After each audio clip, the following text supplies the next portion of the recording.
बच्चा नारायण दास यह शहर तो दूर से बड़ा सुंदर दिखाई पड़ता है।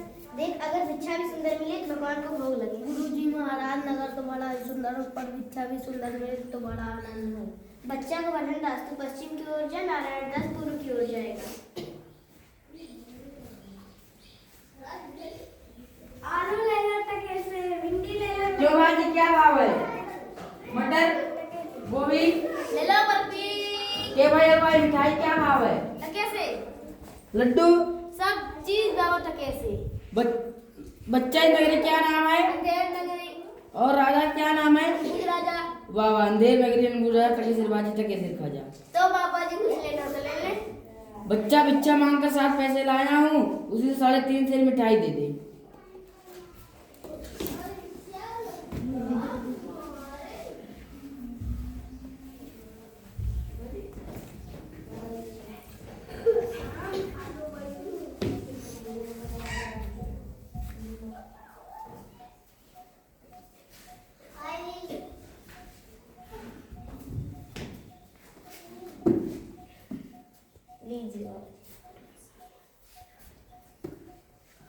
अंधेर नगरी अनबुझ राजा टके सिर बाजी टके सिर खाजा। अंधेर नगरी अनबुझ राजा। बच्चा गोवर्धन दास क्या भिक्षा लाया है? गठरी तो भारी मालूम पड़ती है। गुरुजी भिक्षा में 7 पैसे मिले थे, उसे 3.5 सेर मिठाई मोल ली। बच्चा नारायण दास ने मुझसे कहा कि यहाँ सभी चीजें टके से मिलती हैं, लेकिन मैंने इसकी बातों का विश्वास न किया। इस नगरी का क्या नाम है? इसका कौन सा राजा है जहाँ टके से भाजी टके से खाजा बिकता है? अंधेर नगरी अनबुझ राजा टके सिर बाजी टके सिर खाजा। तो ऐसी नगरी में रहना उचित नहीं है। मैं तो यहाँ अब एक क्षण भी नहीं रहूंगा जहाँ टके से भाजी टके से खाजा बिकता हो। गुरुजी मैं तो नगर छोड़ कहीं जाऊंगा ही नहीं, और जगह दिन भर मांगो फिर भी मेरा पेट नहीं भरता, मैं तो यही रहूंगा। मेरी बात मान, वरना पीछे पछताएगा। मैं जाता हूँ, लेकिन ये कहे जाता हूँ कभी मुसीबत पड़े तो मुझे याद करना। अंधेर नगरी अनबुझ राजा टके सिर बाजी टके सिर खाजा। अंधेर नगरी अनबुझ राजा टके सिर बाजी टके सिर खाजा। होशियार, खबरदार, अंधेर नगरी के अनमोल लोग पधार रहे हैं। महाराज की जय। हा हा हा, हम हैं अंधेर नगरी के अनबुझ राजा। हा हा हा हा, हम हैं अंधेर नगरी के अनबुझ राजा। हा हा हा, हम हैं अंधेर नगरी के अनबुझ राजा। हा हा हा हा, हम हैं अंधेर नगरी के अनबुझ राजा। हा हा हा हा।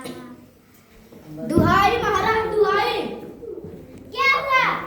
क्या हुआ फरियादी? कल्लू मंदिर की दीवार गिर गई, उसके नीचे मेरी बकरी दब कर मर गई। न्याय हो। अच्छा, दीवार के नीचे ककड़ी दबकर मर गई? महाराज, ककड़ी नहीं, बकरी। हाँ, वही बकरी। अच्छा, तो कल्लू बनिया को लेकर आओ। कल्लू बनिया हाजिर हो। क्यों रे कल्लू बनिया, तूने ऐसी दीवार क्यों बनाई कि दीवार गिर पड़ी? महाराज मेरा कुछ दोष नहीं, कारीगर ने ऐसी दीवार बनाई कि गिर पड़ी। अच्छा, कल्लू बनिया को निकालो, कारीगर को लेकर आओ। कारीगर हाजिर हो। क्यों रे कारीगर, इसकी बकरी कैसे दीवार के नीचे दबकर मर गई? महाराज, चूने वाले चूना ऐसा खराब बनाया कि दीवार गिर पड़ी। अच्छा, तो कारीगर को निकालो, चूने वाले को लेकर आओ। चूने वाला हाजिर हो। चूने वाले को बुलाओ। आगे आगे। महाराज, भिस्ती ने चूने में पानी ज्यादा डाल दिया, इसीलिए चूना कमजोर हो गया। अच्छा, तो यह बात है, तो चूने वाले को निकालो, भिस्ती को लेकर आओ। भिस्ती हाजिर हो। क्यों रे भिस्ती, तूने ऐसे इतना पानी चूने में क्यों डाल दिया कि दीवार गिर पड़ी? महाराज, गुलाम का कोई कसूर नहीं, कसाई ने मशक इतनी बड़ी बना दी थी कि उसमें पानी ज्यादा आ गया। अच्छा, तो यह बात है, तो भिस्ती को निकालो, कसाई को लेकर आओ। कसाई हाजिर हो। कसाई को बुलाओ। आगे। अच्छा, तो यही कसाई है? हाँ, मैं कसाई हूँ। अच्छा, तो तूने इतनी बड़ी मशक क्यों बना दी कि इसमें पानी ज्यादा आ गया? महाराज गलती टके की ऐसी बड़ी भेड़ मेरे हाथ बेची कि मशक बड़ी बन गई। अच्छा, तो यह बात है, तो गडरियों को बुलाओ और कसाई को निकालो। गडरिया हाजिर हो।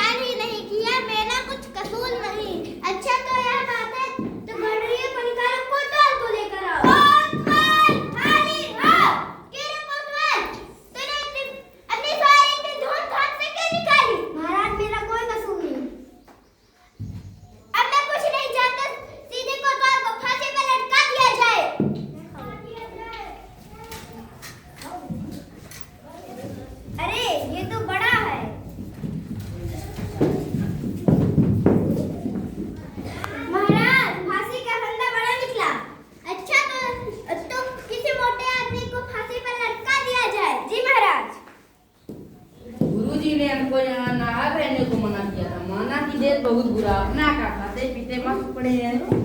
चल बे चल, मिठाई खाकर बहुत मोटा हो गया है, अब मजा मिलेगा। अरे भाई मैंने तुम्हारा क्या बिगाड़ा जो मुझे पकड़ते हो? बात यह है कि कल कोतवाल को फांसी का हुक्म हुआ था। फांसी देने गए तो फांसी का फंदा बड़ा निकला।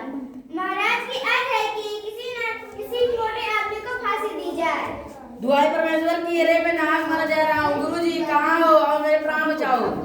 बच्चा को बदन दास, तेरी यह दशा कैसे है? गुरुजी दीवार के नीचे बकरी दब कर मर गई, इसलिए मुझे फांसी दी जा रही है। अच्छा, मुझे किसी को एक अंतिम उपदेश देने दो। तब तो गुरुजी हम अभी फांसी चढ़ेंगे। नहीं, हम बूढ़े हैं, हम फांसी चढ़ेंगे। नहीं गुरुजी हम चढ़ेंगे। हम चढ़ेंगे। नहीं गुरुजी हम चढ़ेंगे। हम चढ़ेंगे। नहीं गुरुजी हम यह चढ़ेंगे।